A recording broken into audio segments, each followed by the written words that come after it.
अस्सलामुअलैकुम मेरे दोस्तों, सज्जनों और बेलियों। मैं हूं इजहार अहमद और वेलकम करता हूं आपको किचन गार्डनिंग चैनल पर। और उम्मीद भी रखता हूं कि आप सब लोग खैरियत से होंगे, फिटफाट होंगे, अच्छे से कामों में खूब अच्छे से बिजी होंगे। आपको याद होगा हमने SK22 की सीडलिंग की थी, मतलब मिर्च के पौधे की सीडलिंग की थी। अगर आपने इससे पहले 3 पार्ट नहीं देखे तो वीडियो के ऊपर लिंक आ रहा है, इसके ऊपर क्लिक करेंगे तो आप प्लेलिस्ट में पहुंच जाएंगे। वहां पर 3 पार्ट देखने के बाद ये वाला चौथा पार्ट देखेंगे तो आपको सब पता चल जाएगा कि हमने ये सब किस तरह किया था। हमने 3 टाइप की सॉइल यूज़ की थी और अब देखना ये है कि इनके अंदर क्या ग्रोथ रिजल्ट मिलता है हमें। ये आज ही हमने इसको शिफ्ट किया है और देखेंगे कब तक ये बड़े होते हैं और ठीक से बड़े भी होंगे या नहीं होंगे, इनमें से कौन सा सर्वाइव करेगा और कौन सा मर जाएगा। क्योंकि सर्दी के दिन है, नवंबर की आज 9 तारीख हो चुकी है। काफ़ी धुंध भी पड़ती है और धुंध पड़ने की वजह से इनके पत्ते पीले होकर झड़ भी सकते हैं। जैसा कि आप देख सकते हैं इनके पत्ते पीले भी हो रहे हैं।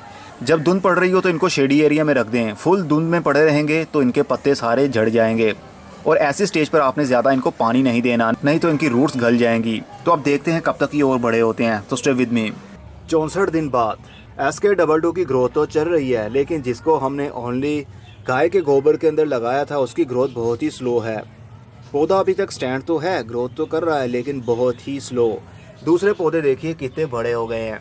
सबसे अच्छी ग्रोथ मेरी नज़र में इस वक्त चल रही है जिसके अंदर मिट्टी भी मिक्स है। मैंने एक रेशियो बताया था जो गलती से बता दिया आपको, 50% कोकोपीट, 50% मिट्टी और 20% गाय का गोबर। लेकिन ये रेशियो 120 का बन गया, लेकिन रेशियो 100 का ही होता है। मतलब हमने 100% टोटल पूरा करना होता है। इसमें 40% मिट्टी है, 40% कोकोपीट है और 20% गाय का गोबर है। इसके अंदर इसकी बहुत ही कमाल की ग्रोथ चल रही है। देखिए तो सही, इसके अब तो बडिंग भी शुरू हो गई है, मतलब फूल खिलना भी शुरू हो गए हैं। अभी तो इनके फूल खिलेंगे और बाद में झड़ जाएंगे, क्योंकि अभी पौधे की एज बहुत ही कम है, इस वजह से फूल झड़ जाएंगे। और जो हमने 80% कोकोपीट और 20% गाय के गोबर के मिक्सचर के अंदर लगाया उसकी भी ग्रोथ हो रही है, लेकिन स्लो है। इसकी ब्रांच से ही आपको पता चल रहा होगा, नई नई शूट्स नहीं निकल रही और ऊपर से इसको बडिंग तो शुरू हो चुकी है, लेकिन फिर भी मेरी नज़र में इसकी ग्रोथ अभी स्लो है। और जो मिट्टी के अंदर लगाया है इसकी ब्रांचेस ज़रा देखिए कितनी सारी शूटिंग्स निकाल रही हैं। इसका मतलब मिट्टी यूज़ करना बहुत ही अच्छा रहेगा हमारे लिए। और जो ओनली गाय के गोबर के अंदर लगाया, जो गाय का गोबर अभी डिकम्पोज भी नहीं था, उसके अंदर ग्रोथ आप देख सकते हैं कितनी ही स्लो है और पत्ते भी पीले हो रहे हैं। मतलब इनको नाइट्रोजन कुछ ज़्यादा ही मिल रही है। तो कोई बात नहीं, देखते हैं क्या रिजल्ट मिलता है। अब जिसके अंदर ओनली गोबर डाला था उसकी ग्रोथ आप देख सकते हैं बहुत ही स्लो है और पत्ते भी इसके पीले होकर झड़ रहे हैं। इसकी ग्रोथ नीचे से होती तो है, लेकिन उसके बाद पत्ते पीले होते हैं और बाद में झड़ जाते हैं, क्योंकि नाइट्रोजन का लेवल बहुत ही हाई है इस गोबर के अंदर, क्योंकि ये फुली डिकम्पोज नहीं था। और जिसके अंदर मिट्टी, गाय का गोबर और कोकोपीट मिक्स की थी उसकी ग्रोथ अच्छी चल रही है। हर पत्ता अच्छे से ग्रोथ कर रहा है और ऊपर अच्छे से फ्लावरिंग भी इसको हो रही है। और जो कोकोपीट और गाय के गोबर के अंदर लगाई थी उसकी ग्रोथ भी है, लेकिन बहुत ही स्लो है। इसका भी वही हिसाब है, नाइट्रोजन का सोर्स लेवल उसका ज़्यादा मिल रहा है इसको, जिसकी वजह से इसके पत्ते झड़ रहे हैं और ऊपर से भी इसकी ठीक से ग्रोथ नहीं हो रही। लेकिन इसका फूल आता है, खिलता है, उसके बाद में झड़ जाता है। इन तीनों को हमने पानी तब देना है जब ऊपर वाला सरफेस एरिया हमें ड्राई लगेगा तो, और इनको फुल धूप में भी रखना है। तो अब देखते हैं क्या रिजल्ट मिलता है बाद में। कुछ दिन पहले मैंने SK22 को फुल धूप में रख दिया है, जहाँ पर 6 से 7 घंटे डायरेक्ट धूप आती है, क्योंकि वेजिटेबल्स प्लांट को धूप बहुत ही अच्छी लगती है। एक पौधे की ग्रोथ अच्छी चल रही है जिसके अंदर गाय का गोबर भी, मिट्टी भी और कोकोपीट भी है। और जो गाय के गोबर और कोकोपीट के अंदर लगी उसकी ग्रोथ तो हो रही है, लेकिन बहुत ही स्लो है। इसको फ्लावरिंग होती है लेकिन झड़ जाती है। बेसिकली इन पौधों को बड़ी स्पेस की ज़रूरत होती है, लेकिन मैंने इनको 5 इंच के गमले के अंदर लगाया हुआ है।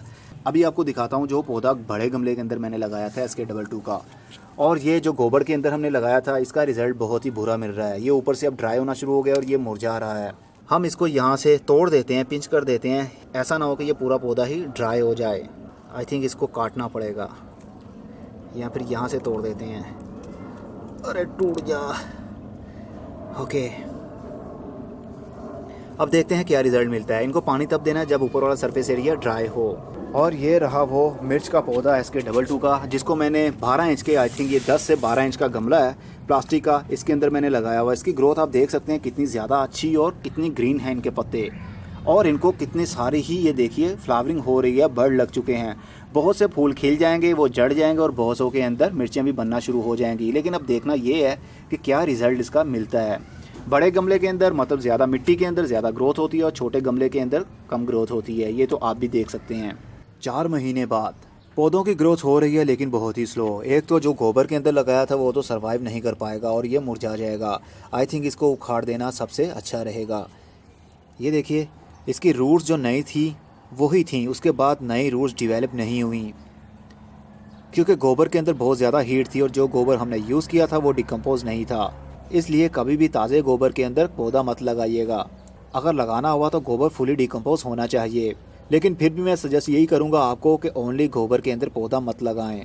और जो कोकोपीट और गोबर के अंदर लगाया हुआ है उसकी ग्रोथ भी हो रही है लेकिन बहुत ही स्लो हो रही है। नई ग्रोथ होती है लेकिन बाद में पत्ते पीले होकर झड़ने लग जाते हैं।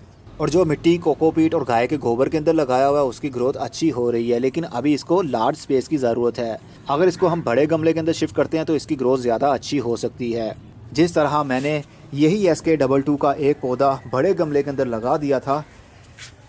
ये देखिए, प्लास्टिक का 12 इंच का ये गमला है, इसके अंदर मैंने लगाया था। अभी इसको फ्लावरिंग भी शुरू हो चुकी है और बडिंग भी शुरू हो चुकी है। बहुत जल्द ये फूल खिल जाएंगे और उसके अंदर से मिर्चें बनना भी शुरू हो जाएंगी। बहुत सारे इसको फूल लगे हुए हैं और जो कि खिल भी चुके हैं। अगर मैं उसको भी बड़े गमले के अंदर लगा दूं तो अच्छा रिजल्ट मिल सकता है। तो चलिए मैं इस पौधे को शिफ्ट कर लेता हूं बड़े गमले में और कोकोपीट वाले को फ़िलहाल के लिए इसी के अंदर लगा रहने दूंगा क्योंकि मुझे नहीं लगता कि ये ठीक तरीके से सर्वाइव कर पाएगा। इसका आने वाला टाइम मुझे अच्छा नहीं दिख रहा। अगर मैं इसको मिट्टी के अंदर शिफ्ट कर देता हूँ तो अच्छा रिजल्ट मिल सकता है। और जो गोबर के अंदर लगाया था वो उसका बिल्कुल ही अच्छा रिजल्ट नहीं मिला। इसकी रूट्स देखिए कितने अच्छे तरीके से डिवेलप हो रही हैं और गमले के बॉटम हाउस से भी बाहर निकल रही थी। और इसका रूट बाउल देखिए, कितने वाइट वाइट सी रूट्स और कितनी अच्छी ग्रोथ चल रही है। अगर इसको इसी स्पेस में लगा रहने देंगे तो इसकी ग्रोथ थम जाएगी और फ्रूट भी नहीं लगेगा। फूल भी टाइम टू टाइम झड़ते ही रहेंगे लेकिन वो मिर्च नहीं बनेगी। इसलिए इसको बड़ी स्पेस के अंदर शिफ्ट करना सबसे अच्छा रहेगा। इसके लिए मैं वही 12 इंच का प्लास्टिक का गमला यूज़ कर रहा हूँ।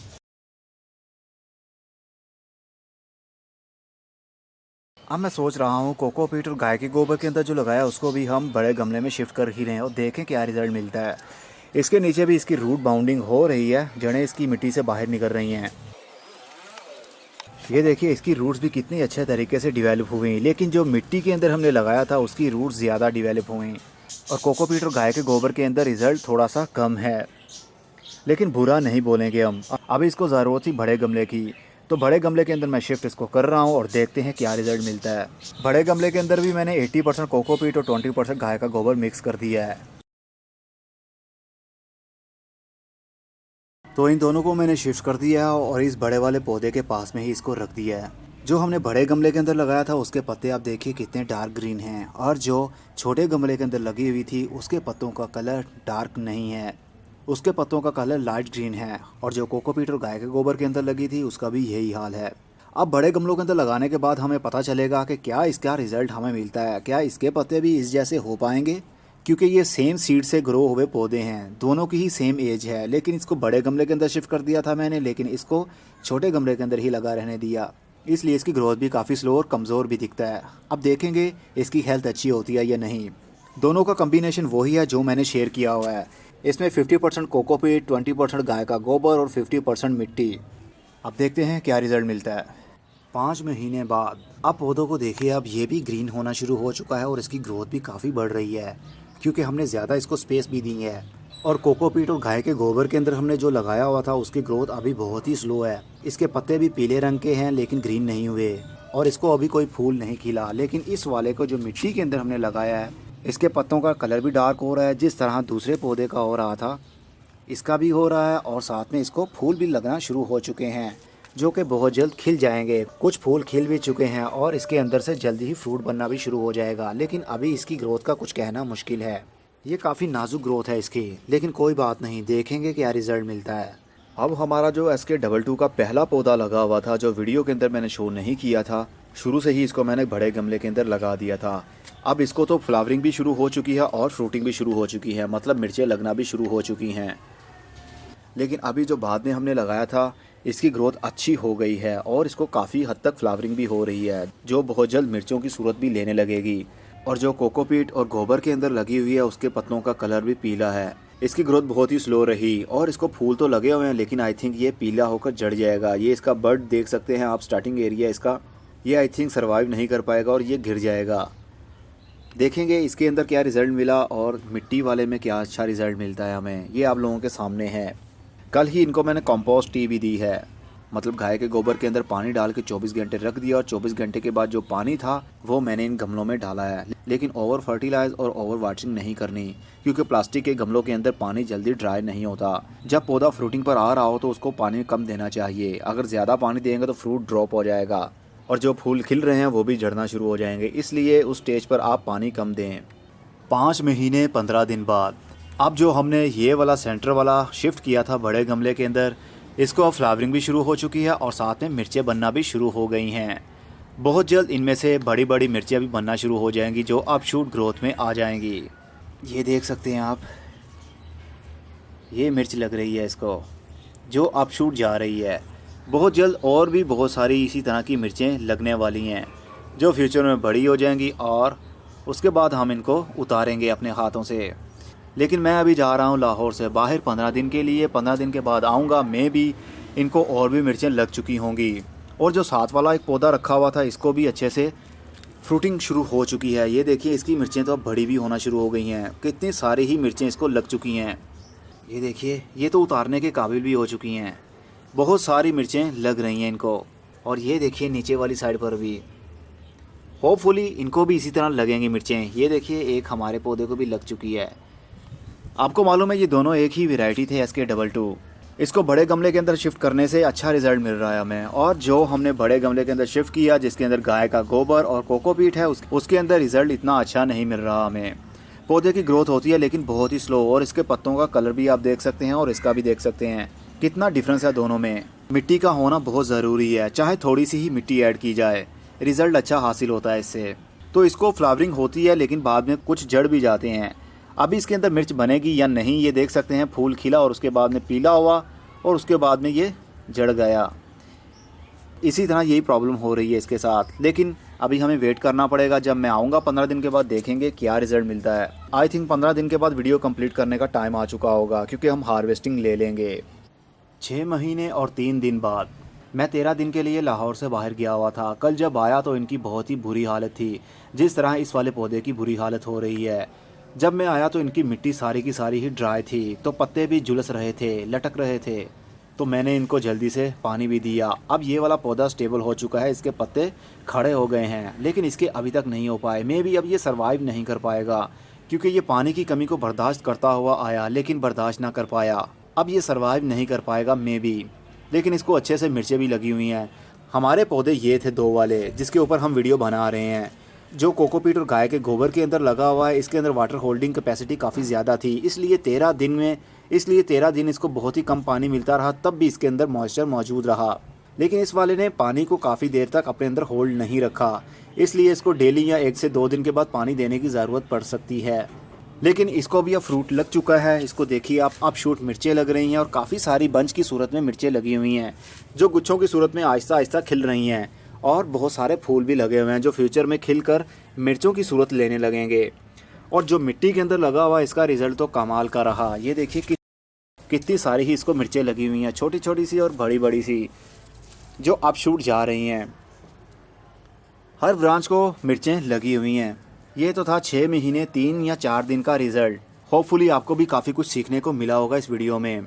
इस पौधे की लाइफ 1 साल या 2 साल तो होगी ही। कहते तो ये हैं कि 3 साल तक ये पौधा चल सकता है, लेकिन उसकी अच्छे से हिफाजत की जाए तो। मिर्ची के पौधे के ऊपर वाइट फ्लाई, एफर्ट्स और फंगस काफ़ी हद तक अटैक करते हैं, इसलिए टाइम टू टाइम हमें इनके ऊपर नीम ऑयल का या फिर केमिकल स्प्रे का, जिसका नाम है अमीडाक्लोपिड और थायोफनेट, ये 2 का हमें स्प्रे करना पड़ता है। थायोफनेट फंगस के लिए होता है और अमीडाक्लोपिड एफर्ट्स के लिए और सकिंग पेस्ट के लिए होता है, जो कीड़े पत्तों पर हमला करते हैं और इसका रस चूसते हैं, उसके लिए। अगर अच्छे से केयर करते रहेंगे तो अच्छा रिजल्ट मिलता रहेगा आपको और 3 साल तक आपके पास पौधा रह पाएगा। हर 6 महीने के बाद या जब एक मरतबा अच्छे से उसको फ्लावरिंग और फ्रूटिंग हो जाए, मिर्चें उतारने के बाद आप इसकी प्रूनिंग कर दें, मतलब ऊपर से पौधे को काट दें। जिस तरह के मैंने ये वाले पौधे को उतारा था, ये भी SK22 ही है, इसकी भी मैंने हार्ड प्रूनिंग कर दी थी और अब दोबारा से इसको फ्लावरिंग हो रही है। इस पौधे की काफ़ी हाइट बढ़ चुकी थी, आई थिंक ये 3 फुट का हो गया था, तो मैंने पूरे को पौधे को काटा और जस्ट 1 फुट ही छोड़ा। इसको भी मैंने सारा काट दिया था, लेकिन यहाँ पर ये सर्वाइव नहीं कर पाया। तो ये तो थी केयर कि आपने केयर किस तरह करनी है और कब ये फ्रूटिंग पर आते हैं। मेरे पास और भी काफ़ी पौधे लगे हुए हैं। ये एक पौधा है जिसको हमने ट्रायल के तौर पर एक पॉटिंग मिक्स के अंदर लगाया है जो स्काई सीड की प्रोडक्ट है। इसके ऊपर भी मेरी वीडियो बन रही है। रिजल्ट देखना था अच्छा मिलता है या नहीं, लेकिन बहुत ही कमाल का रिजल्ट मिला मुझे। इसको फ्रूट भी लग चुका है। इसकी वीडियो जल्दी ही अपलोड करने वाला हूँ मैं। अब मैं चलता हूँ। खुदा हाफिज़, goodbye, see you and tata, और अपना बहुत सा ख्याल रखिएगा।